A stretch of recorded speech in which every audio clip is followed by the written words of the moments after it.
Twelfth class, ये chapter first का एक एग्जाम्पल है, न्यूमेरिकल है। तो ऐसे क्वेश्चंस को कैसे करेंगे? क्वेश्चन है, भुजा ए वाले वर्ग के चारों कोनों ए बी सी डी में से प्रत्येक पर क्यू आवेश रखा है। बिंदु डी पर रखे आवेश पर लगने वाला बल ज्ञात करिए। मतलब क्या है? ए बी सी डी ये एक वर्ग के चारों कोने, ठीक है। तो डी पॉइंट पे हमें ज्ञात करना है कि कितना आवेश लग रहा है दूसरों की वजह से। ए की वजह से इस पर कोई फोर्स लग रहा है जिसकी डायरेक्शन इधर की तरफ होगी, F D A, force on D due to A, ठीक है। बी की वजह से इस पर लग रहा है force on D due to B, force on C due to force on D due to C. मतलब F D C, F D B और एफ डी ए, ये तीन तरह के फोर्स आपको लग रहा है, ठीक है। अब समस्या क्या है कि अब समस्या ये है कि इन सब की डायरेक्शन अलग अलग है। इसकी इधर है, इसकी इधर है और इसकी इधर है। अब हमें कैलकुलेट करना है तो सबकी डायरेक्शन एक जगह पे होनी चाहिए। अब डायरेक्शन एक जगह पे करने का तरीका क्या होगा? ये एंगल हमारा 90 डिग्री होगा, हमें पता है, ठीक है। ये एंगल 90 डिग्री होगा तो ये एंगल कितना हो जाएगा? 45 दोनों, क्योंकि ये दोनों साइड इक्वल हैं तो दो एंगल इक्वल होंगे, ठीक है। इसे बोलते हैं समद्विबाहु त्रिभुज या आइसोस्केल ट्रायंगल, ठीक है। अब क्या सिचुएशन है? अब सिचुएशन ये है कि ये 90 डिग्री है तो इसमें पाइथागोरस थ्योरम लगाते हैं पहले। तो पाइथागोरस थ्योरम क्या हो जाएगी? हाइपोटेनियस का स्क्वायर, ये हाइपोटेनियस का काम करेगा बी डी, ये निकालनी है क्योंकि ये हमें दी नहीं हुई है, हमें ये ए दिया गया है। तो हम क्या करेंगे? हाइपोटेनियस का square is equal to perpendicular का स्क्वायर प्लस बेस का स्क्वायर। परपेंडिकुलर कितना है? ए का स्क्वायर, बेस भी कितना है? ए, तो ए का स्क्वायर।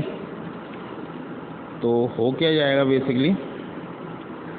हाइपोटेनियस का स्क्वायर इज इक्वल टू क्या हो जाएगा?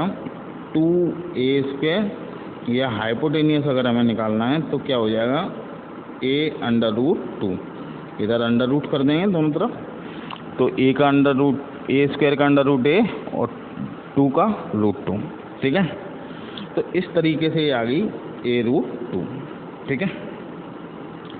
सबसे पहली बात तो हमने ये कर ली। अब दूसरे पे आते हैं। अब निकालते हैं कंपोनेंट्स। ये 45 होगा तो ये भी 45 होगा, ऑब्वियस है कि ये भी 45 होगा तो ये भी 45 ही होगा, ठीक है। तो ये दोनों एंगल 45, मतलब सारे एंगल आपस में बराबर होंगे, 45 होंगे। तो क्या करेंगे? एफ डी सी के कंपोनेंट्स निकालते हैं। तो यहाँ पे होगा जो एंगल से जुड़ा हुआ होता है उसको कॉस कंपोनेंट बोलते हैं और एंगल से दूर होता है उसको साइन। तो F D C cos 45, cos 45। इसका जो परपेंडिकुलर कंपोनेंट होगा वो होगा F D C sine 45, F D C sine 45, ठीक है, 45 डिग्री,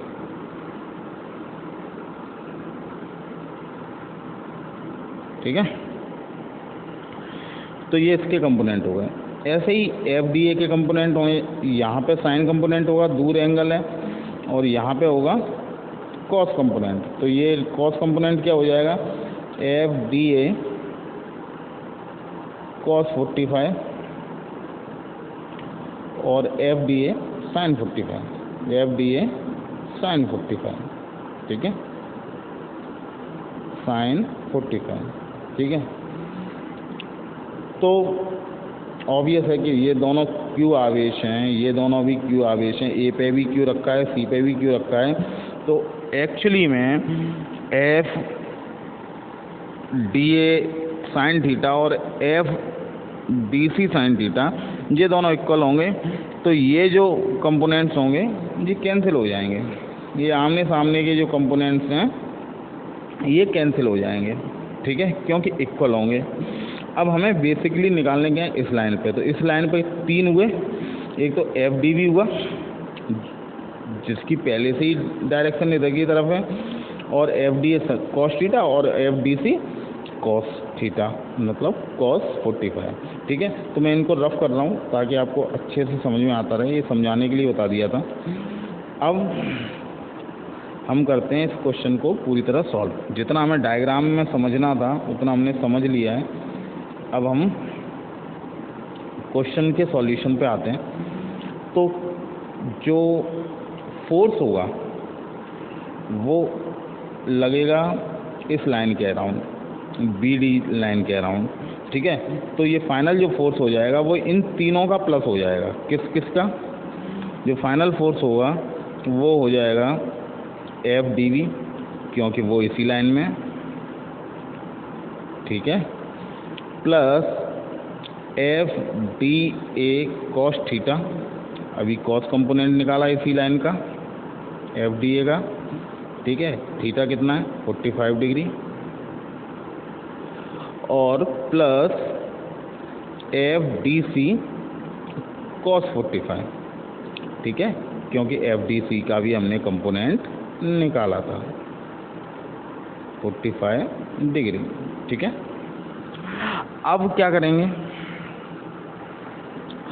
अब F D V, F D A और एफ डी सी की वैल्यू निकाल लेते हैं, जो कि हमें निकालना है कूलॉम के नियम से। कूलॉम का लॉ क्या कहता है, अगर कोई फोर्स है तो एफ डी वी मान लीजिए, ठीक है। तो एफ डी वी पे आ जाते हैं। एफ डी वी मतलब ये वी और ये डी, ठीक है। दोनों पे आवेश क्या रखा है क्यू, तो Q1 Q2 दोनों की वैल्यू Q हो गई, और इनके बीच की डिस्टेंस कितनी है a√2, ठीक है।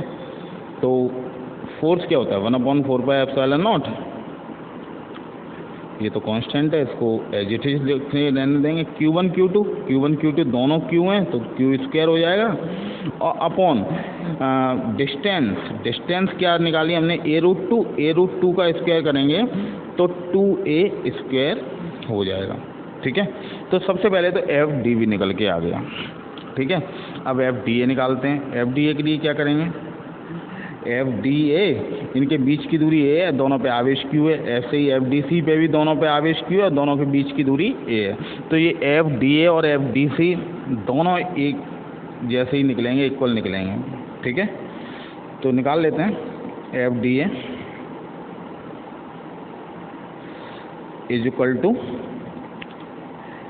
एफ डी सी, और इज इक्वल टू क्या हो जाएगा 1/4πε0, दोनों पे आवेश क्या है Q1 Q2 Q² अपॉन इनके बीच की दूरी क्या है a, तो a², ठीक है। ये निकल के आ गया 1/4πε0 Q² अपॉन a²। अब क्या करना है, अब इन सब की वैल्यू को रखना है इस वाली इक्वेशन में जो हमने ये इक्वेशन बनाई थी, ठीक है। F इज इक्वल टू, तो रखते हैं। रखने में क्या होगा कि 1/4πε0 Q² अपॉन a² यहाँ भी आ रहा है और यहाँ भी आ रहा है, तो ये सब हम कॉमन ले लेंगे 1/4πε0 Q² अपॉन a²। तो F इज इक्वल टू हो क्या जाएगा बेसिकली 1/4πε0 Q² अपॉन a², ठीक है। अब बचा क्या, सबसे पहले तो एफ डी वी में बचा 1/2, ठीक है। तो 1/2 लिख लेते हैं, प्लस ये दोनों सेम ही है cos 45 है, और इन दोनों की वैल्यू भी सेम है F D A F D C की, तो हम इनको 2 cos 45 लिख लेंगे। 2 cos 45 का मतलब हो गया cos 45 की वैल्यू होती है 1/√2, तो 2/√2, ठीक है। इस तरीके से होगा। अब इनका एलसीएम लेके जब सॉल्व करेंगे तो क्या आ जाएगा, 1/4πε0 क्यू स्क्वायर अपॉन ए स्क्वायर, और ये आ जाएगा, ये इससे कैंसिल कर दे रहे हैं तो ये √2 टाइम्स कैंसिल हो जाएगा, तो ये आ जाएगा 1/2 प्लस √2। ठीक है, तो ये हमारा आंसर हो जाएगा। ठीक है, मैं इसका सॉल्यूशन आपको प्रॉपर डिटेल सॉल्यूशन आपको दिखा दे रहा हूँ। इस तरीके से करना है आपको, ये डिटेल सॉल्यूशन है, पूरी तरह से लिखा हुआ प्रॉपर तरीके से। तो यहाँ पे भी जो आंसर हमारा आया है वही आया है, 1/4πε0 क्यू स्क्वायर अपॉन ए स्क्वायर ब्रैकेट में 1/2 प्लस √2। ठीक है, और यह बल BD से के अनुदेश है। BD के अनुदेश तो आप समझ ही गए होंगे। BD के अनुदेश का मतलब है इस लाइन के, इस लाइन पे, जो BD लाइन है उस लाइन पे। ठीक है, तो इस तरीके से करने ये क्वेश्चंस। ओके, कुछ प्रॉब्लम आए तो आप मुझे कमेंट के थ्रू पूछ सकते हैं। तो ओके, थैंक यू।